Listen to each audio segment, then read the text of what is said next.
we're in Lexington at O'Hara's. And who better to tell us about it than Matt O'Hara himself. Thank you so much for being with us. Appreciate you coming out. Yes, this is such a lovely place. So tell us about O'Hara's. How long have you been open and what are you all about? The O'Hara's Public House, I like to say that we are a warm and welcoming celebration of community, food, music, and fun. And the Irish Pub historically has been that.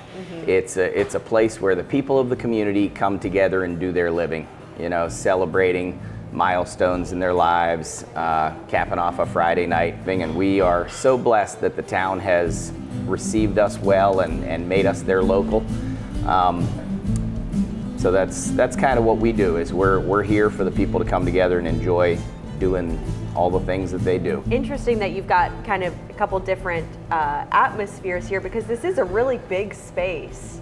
We do, and we've got three very distinct feels, I guess. In this room, we tried to create or recreate as traditional an Irish pub as we could.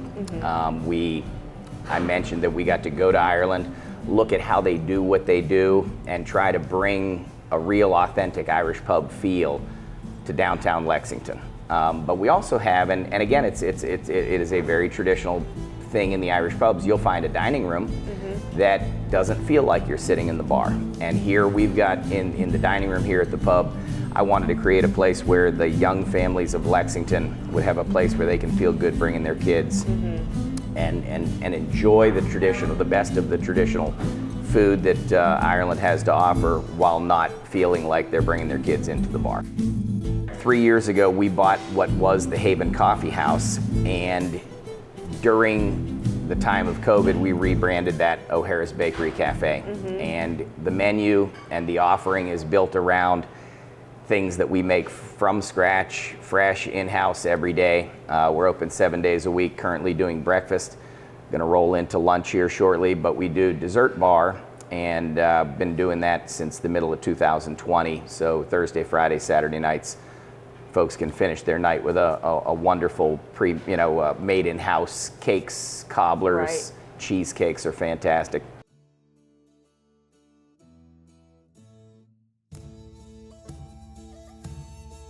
We couldn't come to O'Hara's without talking about some traditional Irish dishes. So Matt, tell us what we've got right here. Yeah, the dishes that we've prepared for you today really are the heart of the Irish pub menu. Our number one bestseller, kind of in a runaway, is our fish and chips. Is consistently excellent. It's the one that people get in their car and drive here for. They do love the very flaky fish.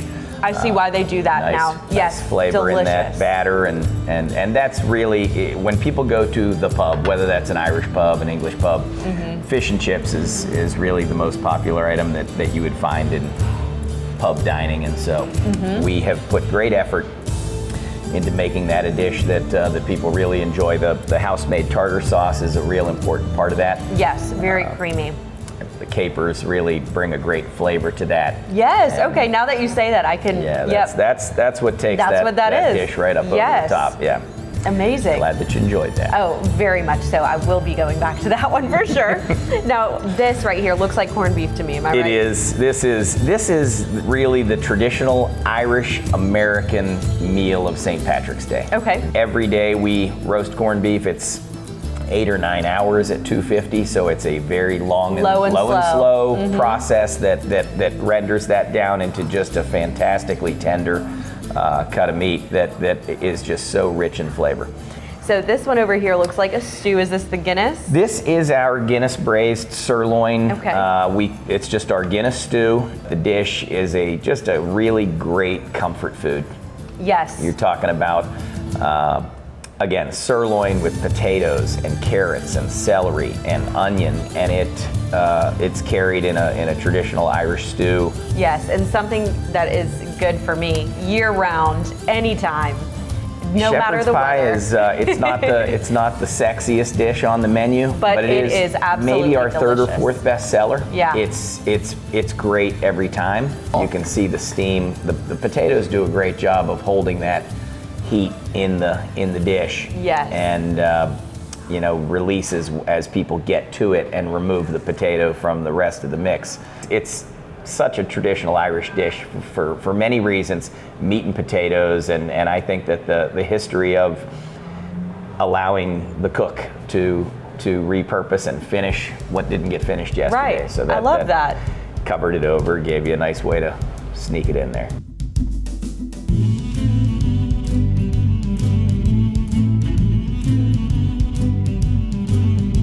So a little earlier, we talked about O'Hara's Cafe. So here are some of the stars from that show. So tell us about it. What we've got here is a little collection of things that we bake fresh in the bakery every single day. We do a variety of muffins. We do maybe the best scone that you're gonna find in Columbia. Yes, and what is this? I'm so intrigued by that. That is a raspberry croissant, and you've got raspberry and cream cheese icing that top that, and it is just as flaky and light and delicious as it looks. You know, it's pretty wonderful. But I'll tell you, the star of the show over there at the bakery, we make we do dessert bar, and so Thursday, Friday, Saturday nights, we're open in the evenings. People will come in and have our chocolate indulgence cake, and they'll have our red velvet, and the cakes are wonderful. We do a bunch of cobbler varieties, blueberry cobbler, apple cobbler, things like this. The cheesecakes are out of this world. I think I've heard. Pete, who is I mentioned Chef Pete, the bagel guy, and the bagels are really the star of the show at the bakery, but his cheesecakes are fantastic too, and we've gone to offering individual size portions, and it's great for two to share. So you'll find a great variety of desserts, but I was saying, really the thing that I love the most, the thing that I think is the most special at the bakery is the bagel offering. It is, you can go in there from the minute we start to wrap up one day's offering, and you'll find that the attention is all on the bagels, because there are people in there hand rolling, proofing, which is a two-step process. When we get ready to start making them the next day or even the day after that, really 36 hours of proofing is better than 12. Right. But they're boiling them, then they're baking them, and then when they come out fresh, it is just the right density and chewy quality that a bagel, it's hard to find a great bagel in Columbia, South Carolina, and you will find one at the O'Hara's Bakery Cafe. And you actually have one every day. Pretty much, sometimes 2 or 3, which I know I'm not supposed to do. Does a bagel a day keep the doctor away? I don't think so. I feel like I'm seeing him more now, but they are hard to quit. Yes, I'm sure. They make the foundation of an amazing breakfast sandwich. Bacon, egg, and cheese on a everything bagel, or an egg everything bagel, really has become my go-to. The flavor is so fantastic. So they're pretty dynamite.